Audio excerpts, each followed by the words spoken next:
Beleza. Então, vou falar aqui então, né, da nossa disciplina de conversão de energia 2 e falar só um pouquinho da máquina de indução aqui. Mas vai ser bem pouco porque essa primeira semana ainda vai ter gente arrumando a matrícula e tudo mais. A gente vai começar mesmo mais pesado na semana que vem. Bem.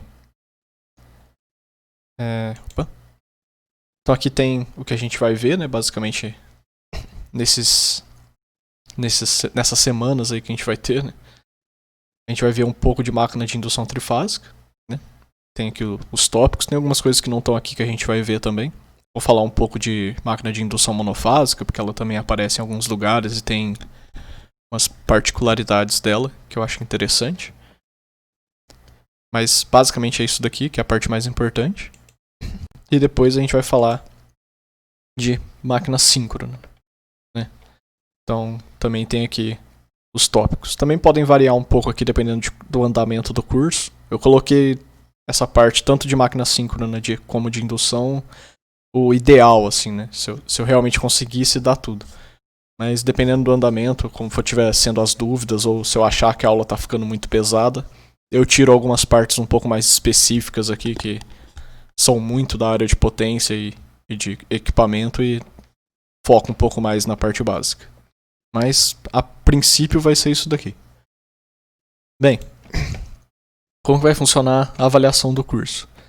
Vão ser 2 provas, cada uma valendo 40% da nota. Eu costumo dar as provas com 24 horas de duração, né, um dia de duração, individual, mas com consulta nos materiais de aula e nos vídeos que eu passei, e vocês fazem ela e entrega pelo Moodle. Mas isso daí, quando chegar mais perto das provas também, a gente discute melhor. O resto da nota são as tarefas. Essa aula já tem uma também. Toda aula vai ter. Não precisa estar necessariamente correto. Okay? Vocês têm que tentar fazer, tem que estar claro para mim que você tentou ali. Se você estava com dúvida, depois você tira a dúvida comigo. É só entregar, tentando fazer, que já vale a nota. Se você entregar com atraso, você vai perder uma parte da nota. E se você não entregar, você vai ficar com falta. Porque esse é o único jeito que a gente tem para aferir frequência. Eu não vou aferir a frequência pela aula síncrona, porque eu sei que tem gente que não consegue ficar entrando aqui nessas aulas. Então, prefiro fazer pela tarefa. E aí a gente sempre vai fixar, né, a entrega de uma tarefa na próxima aula síncrona. Não no horário, no final do dia. Então, vocês terão até final de toda terça para me entregar aí a tarefa da semana passada.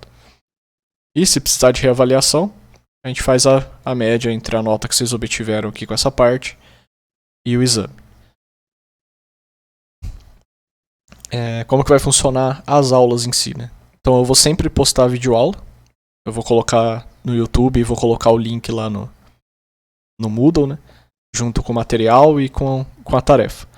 Se o Moodle não melhorar com essa migração que eles estão fazendo, mas eu acho que vai, se ele não melhorar, a gente migra pro Swap, daí eu posto tudo lá e vocês me mandam as coisas por e-mail. Mas eu acho que não vai precisar, eu acho que vai dar pra usar o Moodle sim.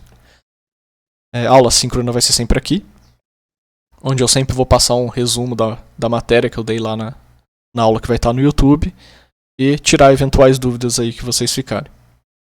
Mas vocês não precisam vir nessa aula para tirar dúvidas, vocês podem mandar por e-mail que daí eu respondo quando der. Mas essa aula eu vou estar sempre aqui para dar um resumão e também para tirar dúvida, e é bom tirar dúvida aqui porque nessa conversa assim ao vivo eu acho que flui um pouco melhor.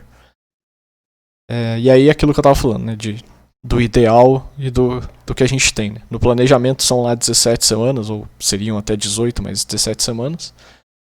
Na prática a gente só vai ter 12, né? Sendo que essa primeira aqui não dá nem pra contar muito, né? A própria coordenação mandou a gente não pegar muito pesado nessa primeira aula. Então a gente vai meio que ter só 11 semanas aí. Mas aí a gente vai tentar adequar. Só que lá no planejamento vocês vão ver que tem algumas aulas que constam no sábado, que é de reposição. Mas eu não vou dar aula no sábado, não vou postar vídeo no sábado e não vou abrir aqui a síncrona aqui no sábado. O que eu vou fazer é que sempre que a gente tiver aula no sábado, eu vou dar mais conteúdo durante a semana. Então, eu vou tentar passar mais coisa durante a semana para constar esses 2 dias aí nas nossas aulas. Bem, dito isso, né, vou mostrar aqui só a parte básica, então, das máquinas de indução. Alguém ficou com alguma dúvida sobre a parte de avaliação, de como vai funcionar a aula? Alguma sistemática aí que não fez sentido ou não ficou claro? Se alguém ficar com alguma dúvida aí, só perguntar. E sempre que eu estiver também fazendo esses resumos, vocês podem perguntar que eu paro o que eu tô falando e respondo, sem problema nenhum. Bem, deixa eu só ver se estão digitando, se é dúvida ou se é só um. Beleza.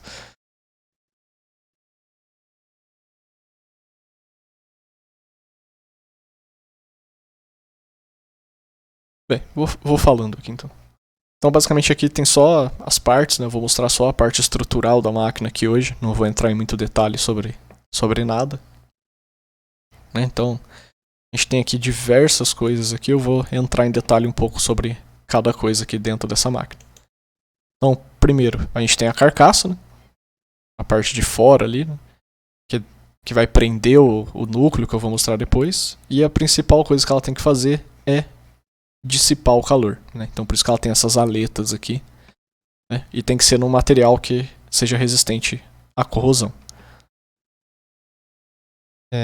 Aqui também tem a carcaça, né? Com esse olhãozinho aqui para transporte, com o pezinho de fixação, né? Só para mostrar. Aqui tem uma amostra dessas aletas para essa parte de refrigeração. O ventiladorzinho, né? E a tampa que protege ele também, que vai ajudar aqui a fluir o ar dentro da máquina para evitar o sobreaquecimento. Também faz parte aí da nossa carcaça. Aqui a gente tem a parte mecânica lá, né? Então, mancal e rolamento, né? Para garantir que o rotor vai estar preso e não vai entrar água, poeira e não ter muito atrito, né? Então, as pecinhas ali básicas do nosso rotor. E aí aqui a gente começa a falar um pouco da parte já de construção, entrando um pouco na teoria, mas eu vou falar dessas coisas depois também nas próximas aulas, né? Então o estator, né, que vai ser a parte parada da máquina, né, vem de estática, ela tem pelo menos, né, 3 enrolamentos dispostos a 120 graus mecânicos, né? Dá pra ver aqui na figurinha, né? Tem 3 enrolamentos aqui com um ângulo de 120 graus. E a gente liga cada um desses caras em uma fase de um sistema trifásico, né, que também tem as tensões defasadas de 120 graus. E aí a gente pode ligar em delta ou em y aqui, vai depender muito de como que você quer fazer essa máquina funcionar. Geralmente você tem algumas opções lá, que você vai mudar a relação de tensão e de corrente dela. Algumas máquinas vão ser um pouco mais... Você vai ter mais acesso a algumas bobinas, então você vai poder ligar de várias formas diferentes para obter a máquina com funcionamentos diferentes, mas algumas vão ser um pouco mais fixas, você só vai realmente conseguir alimentar ali com trifásico. Por que tem que ser dessa forma aqui, né? E aí isso daí eu vou mostrar até melhor na próxima aula, mas já adiantando. O que a gente quer aqui é o que a gente chama de campo girante, né? Que vai causar indução no meu rotor aqui para ele girar. Então, se eu tenho esses caras defasados de 120 graus e eu tenho também a minha tensão defasada de 120 graus, basicamente o que acontece é que cada hora um desses caras aqui vai estar no pico, enquanto os outros vão estar fora do pico, né? Então eu vou ter sempre um campo que vai tender a ter um valor fixo e fixo, né, de amplitude, de intensidade, mas que varia no espaço aqui, nesses 120 graus aqui, né, de cada um deles, então variando nos 360. Então isso que seria o campo girante. Mas vai ficar melhor na próxima aula. Mas a ideia do estator é criar esse campo.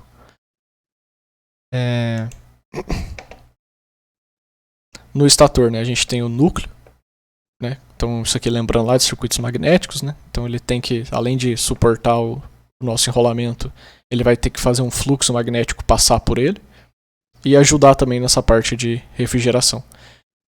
Geralmente a gente faz por lâminas, né, para diminuir as perdas e tudo mais, né? Tem umas fotinhas aqui. Então a gente tem aqui laminado e além disso a gente ainda pode fazer ele partido, né? Então ele pode ser várias pecinhas que a gente junta. A gente faz muito isso daqui para diminuir perda por corrente parasita. Quando a gente faz isso daqui, a gente diminui tanto as correntes que podem estar fluindo numa camada, quanto entre as camadas, né? Então a parte magnética ainda vai funcionar bem e você diminui bastante as perdas. Então o enrolamento do estator, né? Que vai ser de fato onde vai passar a corrente ali. Essa máquina, diferente lá da nossa máquina de corrente contínua, que a parte que girava era a parte de armadura e a parte fixa era a parte do campo, e também diferente da máquina que a gente vai ver, que é assíncrona, que o campo é a parte que gira e a parte fixa é a parte da armadura. Aqui, tanto a armadura quanto o campo, né, quanto a excitação, também que a gente chama, estão no estator. Por quê? Porque essa máquina aqui ela não precisa de um enrolamento no rotor para funcionar. Eu vou falar disso também. Então, basicamente, o próprio rotor, o próprio estator aqui, no enrolamento do estator, vai tanto ter a corrente de armadura que eu quero, tanto quanto dá a excitação da máquina. Então ele vai produzir lá, né, o campo magnético que eu falei, o campo girante. E aí a gente tem aqui também como é que pode ser as construções.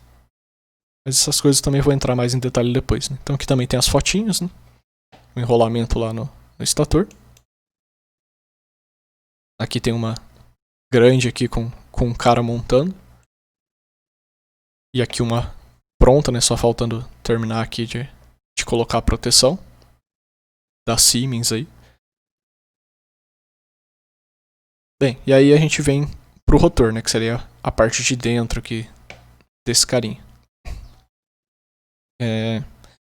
A gente pode ter, de novo, enrolamentos dentro dele.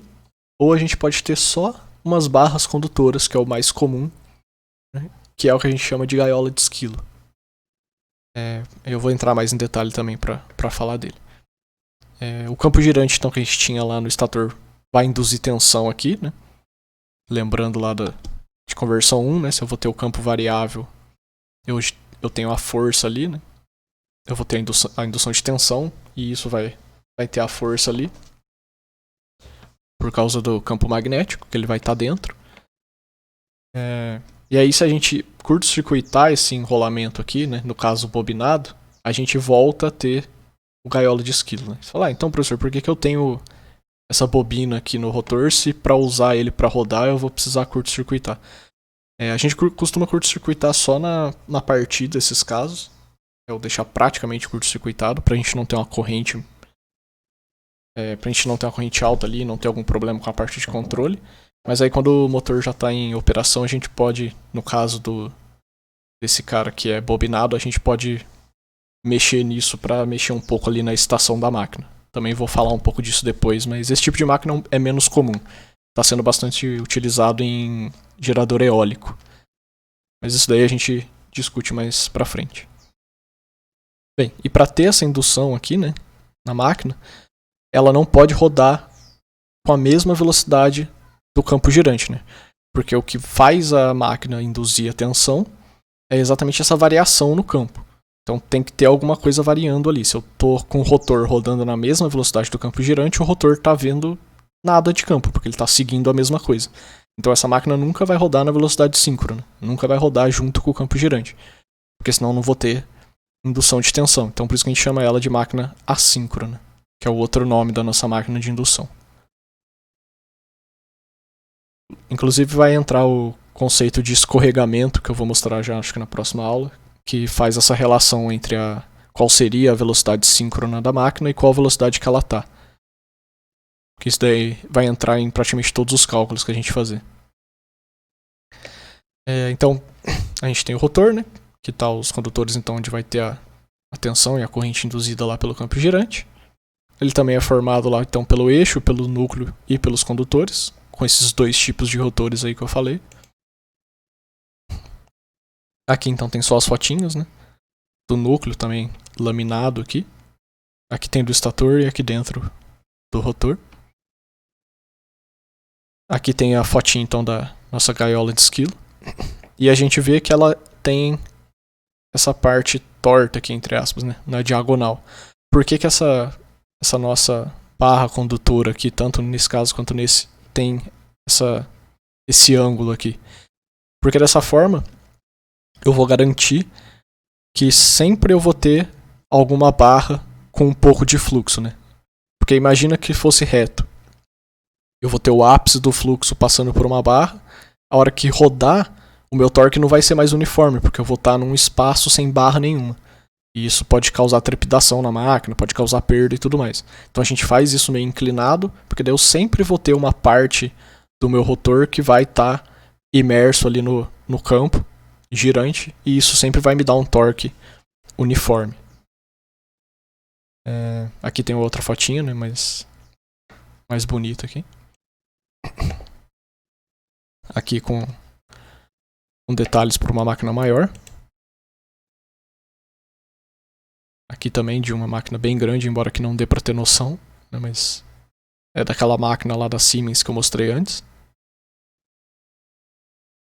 E aqui o caso, né, com o enrolamento. E aí lembrando, né, o que é o grande ponto positivo aqui dessa máquina?